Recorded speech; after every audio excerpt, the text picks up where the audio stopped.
Hello, welcome to Books at the Bottom of the Stairs. My name's Lorene. I have noticed that on other blogs people say, welcome to my vlog, or welcome back if you've been here before. So one of the things I would like to say today is that for all of you who are returning one way or another, I am deeply, deeply grateful. I have come up to about 300 people as far as subscribers go, and it's just beyond by about a factor of however many.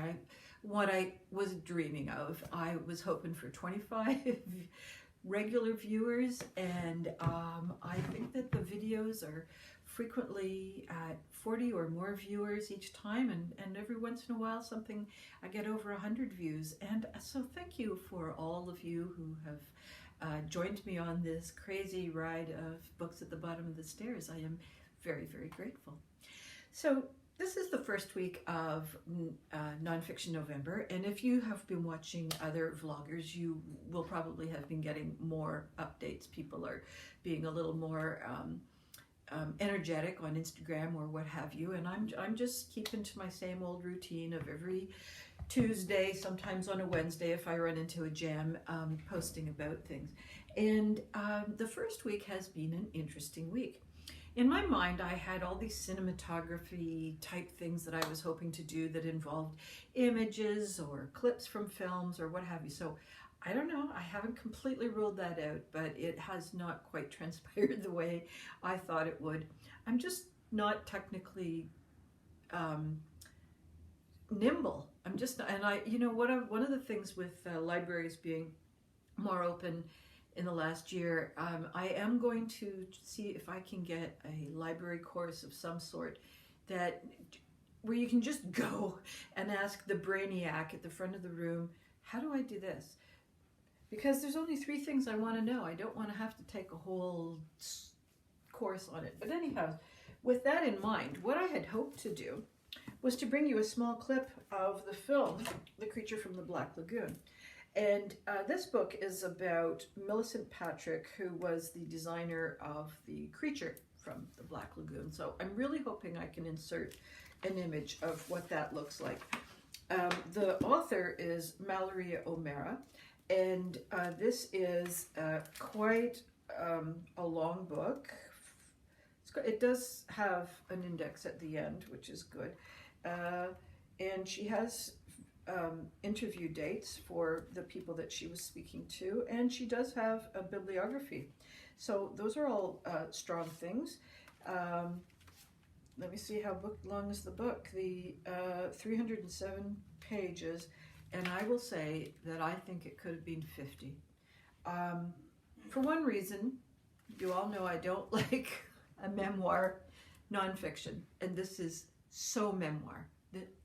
So memoir.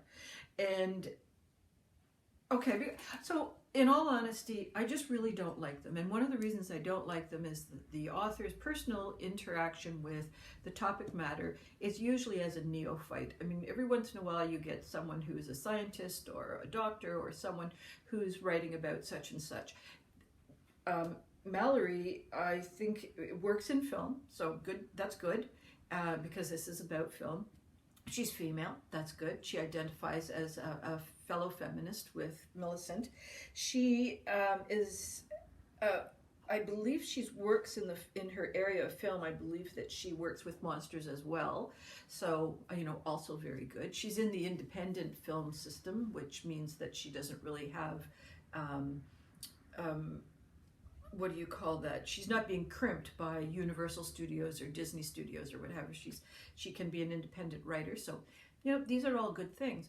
But as a person who has been doing the research and so on, I am just more interested in the bloody research. I am more interested in the interviews themselves. And because this is film and it's because it's design, I wanted images, and there are very few images. There's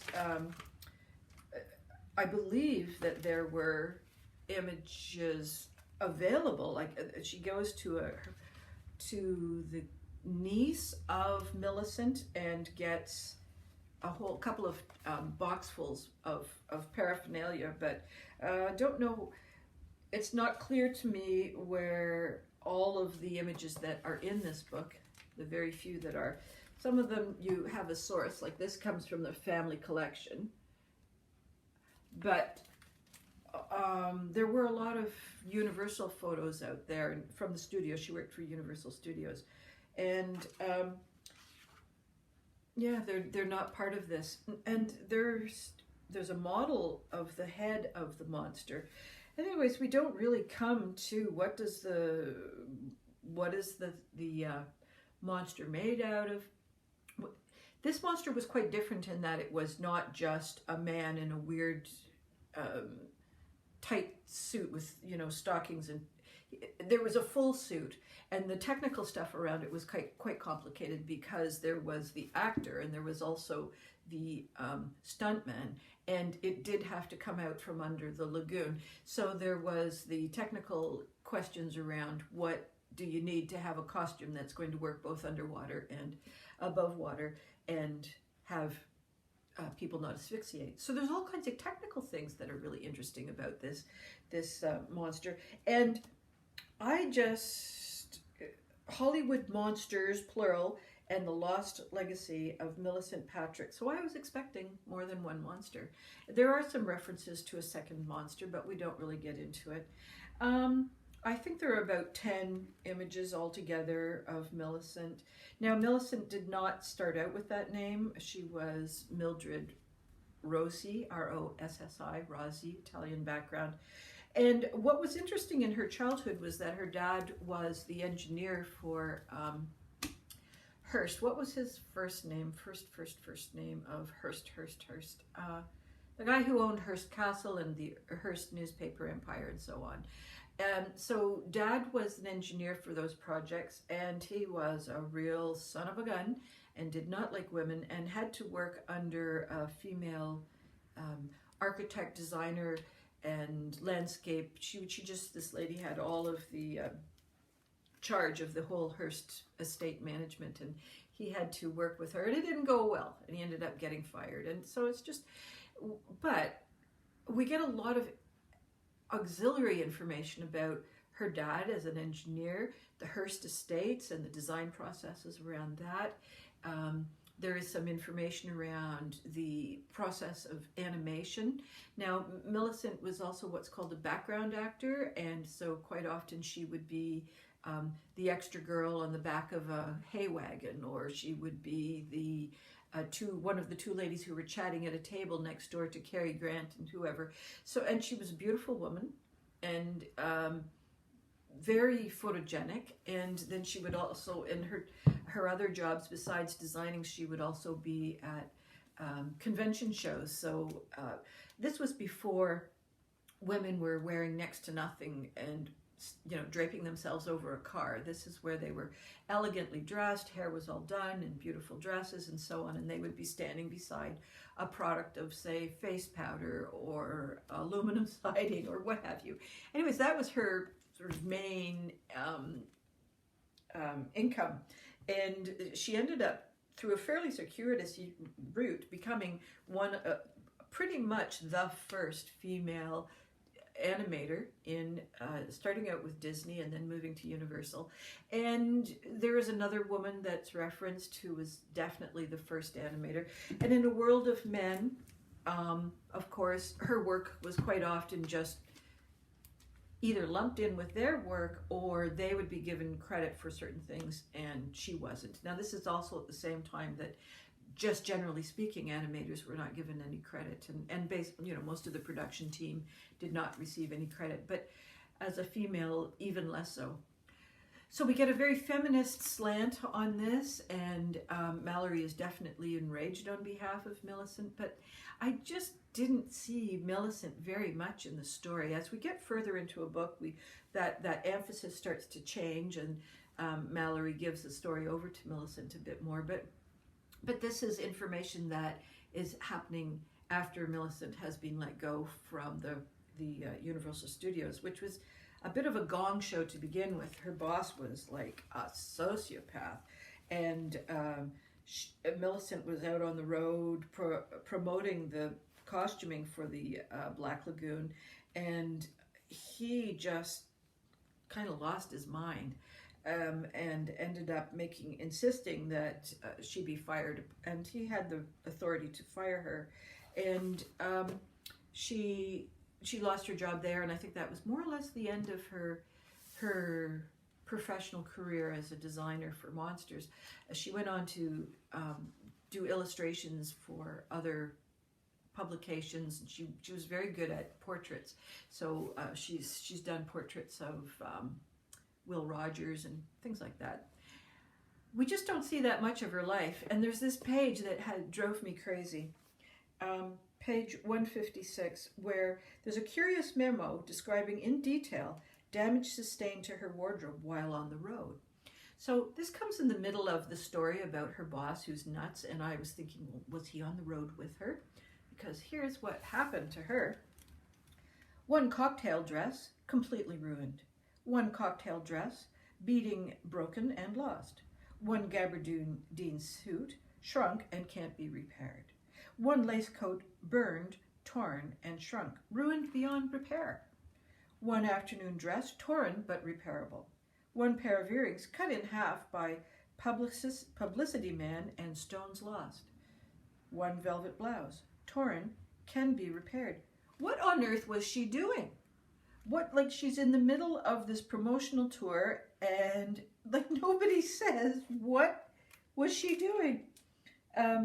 Nobody else makes any kind of comment on what a gong show this was. It sounded to me like he had attacked her or had been on the tour with them and was abusing her, or her husband was abusing her. I mean, like, who gets 1, 2, 3, 4, 5 pieces of clothing, 6 pieces of clothing completely destroyed? You don't do that getting in and out of a car, you know, and you don't do that standing behind a podium. You have to be wrestling a bear or something like that. It's never explained. It's never explained. And so also this whole kerfuffle with her boss doesn't get taken care of until about another 100 pages. I don't love this book. I wanted to love this book. I thought the woman herself was quite interesting. And I'm hoping that somewhere there is somebody who has taken on the project of finding all the unnamed women in the different production, Universal and Disney and all those kind of, and found them and brought them to life. I think that there's some pretty amazing things that have gone in the world of animation and special effects and so on that we just really probably would enjoy hearing about. There have been books about women designers who've been on the fashion spectrum, and some maybe the makeup, but I'm sure they were there in the setting and maybe the shoes and perhaps the sound and the lighting. I mean, there's just so many places for a woman to possibly have been. So, but Millicent's story, really, from the information that was available, it could have been so edited. Well, so anyways, yeah, I was disappointed. I was thinking, can I find a clip of the movie where he's coming out of the lagoon? I thought that would be kind of a fun moment. So I will, as I say, I will try and see if I can insert that. All right, the second book that I was reading and continuing to read, The Tides of Time by Suzanne Stewart. This is a Nova Scotian author. Now, she herself is new to her position at St. Yves. Where does she actually come from? I'm sure that we know this somewhere. Where was she born? Oh, I don't know. You know what? It's doesn't say where she's actually from, but she got her MFA in creative nonfiction at Halifax. It's just down the road. I could probably whistle. And so I have read the first 2 months, October and November. October was about the idea of harvesting in apples, and that is definitely something that happens in Nova Scotia, but I would have thought more September than October.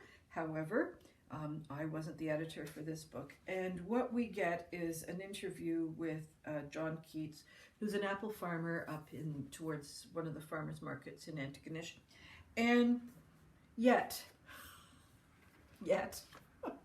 we also find quotes from Thoreau, quotes from, what's his name, starts with a W, oh, I know it isn't Whitcomb, Whitman, Tom Harris. We don't really hear a ton about the apples or the process or why October is more so of an event than September. Why not the spring when the harvest is sort of being set on the trees? I don't really know why it's placed here. Then we get into November. Wait, did I start with October? November is baking.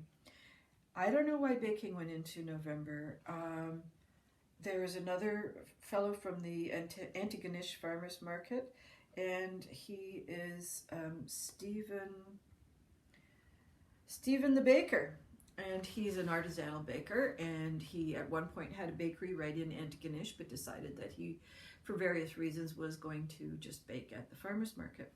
And she's interviewing him. We're getting all kinds of quotes from Thoreau and who's it and what's it.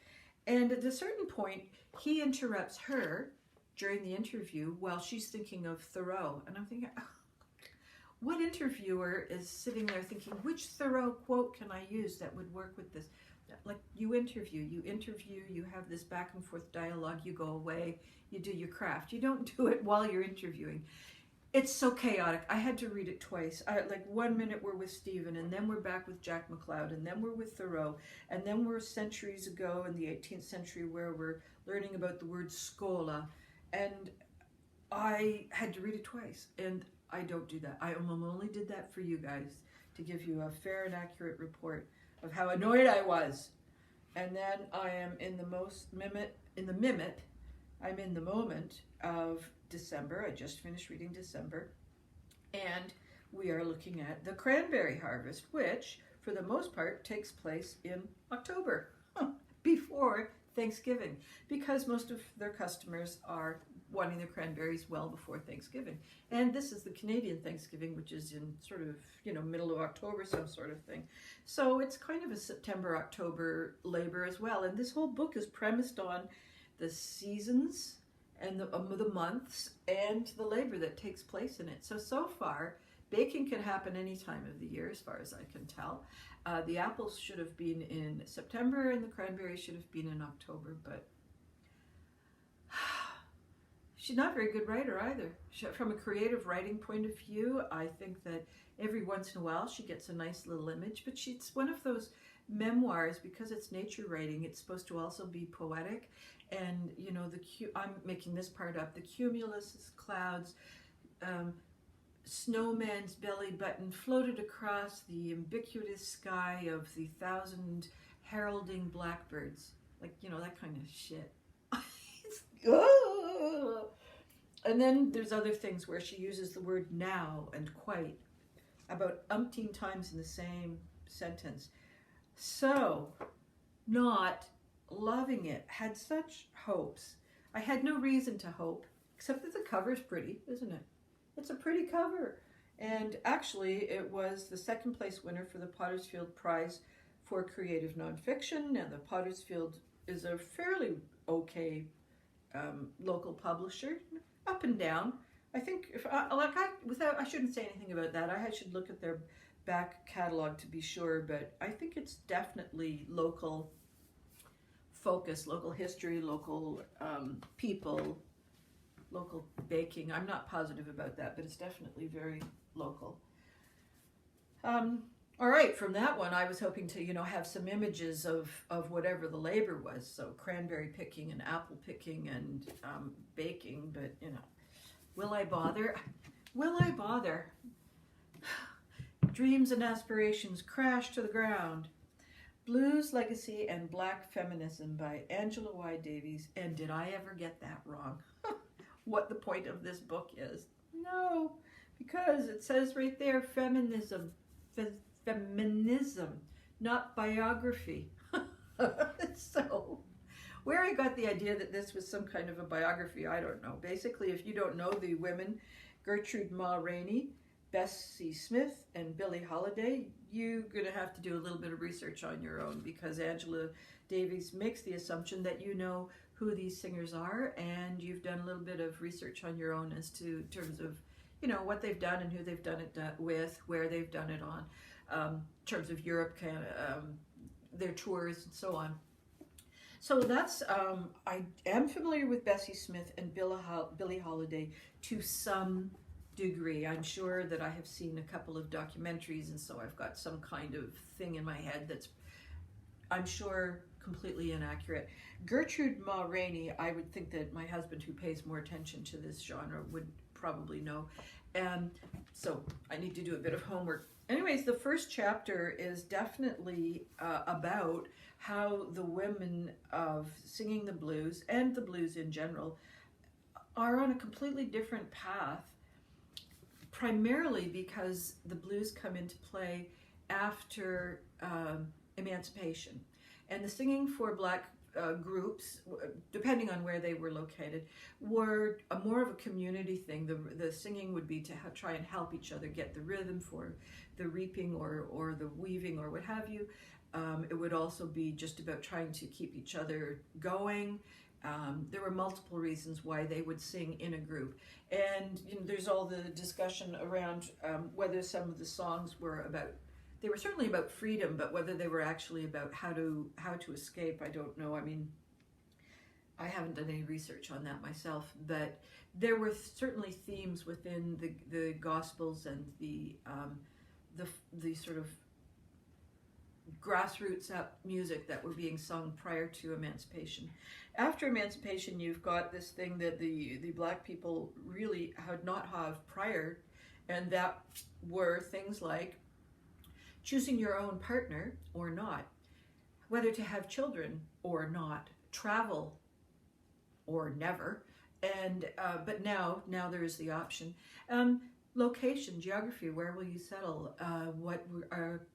What are the possibilities as far as how you're going to earn a living? I mean, there is no doubt that there are still constrictions on these kinds of choices, but for the first time ever in the U.S., black people have the hope of these kinds of choices. And I think significantly with respect to the blues, we are talking about relationships and sexuality, and they're not overtly sexual, but there's innuendo. And there's a case to be made for whether things are heterosexual or other, and we'll just take the whole range of other. So that's just the first chapter. Angela Davies writes in a fairly scholarly kind of way. I think she's accessible to the average person, but she's accessible to the average person because she includes quotes of either the other scholars. She doesn't quote their name. She actually quotes what that person has researched and concluded. So that means you don't have to know what she knows. She brings you into that conversation. Or she's quoting the song, so you don't have to know the song that is being referenced. She also will quote some of the different singing artists. So I think that although it can be a little bit off-putting in terms of it is not like reading someone who's lost their minds as far as poetics, and it's not like reading someone who's over-identified with their person they're biographing. She's an aloof scholar. We do not know whether Angela Davies had a headache on the day that she went to the library for this particular piece of research, and thank you for that. So I find it quite accessible. She's not using itty-bitty language.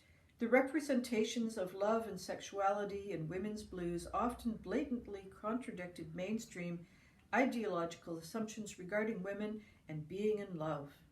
That's not an easy sentence. That's a good solid sentence. But if you're not used to reading nonfiction, sometimes I can get overwhelmed by the amount of vocabulary that's being used. So I think it's kind of not a beginner-friendly nonfiction book, but it's certainly interesting. Now, because I thought that it was a biography and I could read one artist and then the next artist, my other dumb mistake is it's not Gertrude and Ma Rainey, it's Gertrude Ma Rainey. There are only 3 artists being discussed, not 4. And what she has done in terms of her organization as as each artist fits her premise around feminism and what's going on with the blues music, she's quoting from the different artists. So you don't just get the journey of one artist and the journey of the second. So yeah, completely forgot what the back of the book was about, but I am really enjoying it. Of the three, this is by far the one I prefer. And the next one coming in for me is From Here to Eternity, Traveling the World to Find the Good Death by Caitlin Doherty, which I've spoken about a little bit. There you go. I think it's in large print.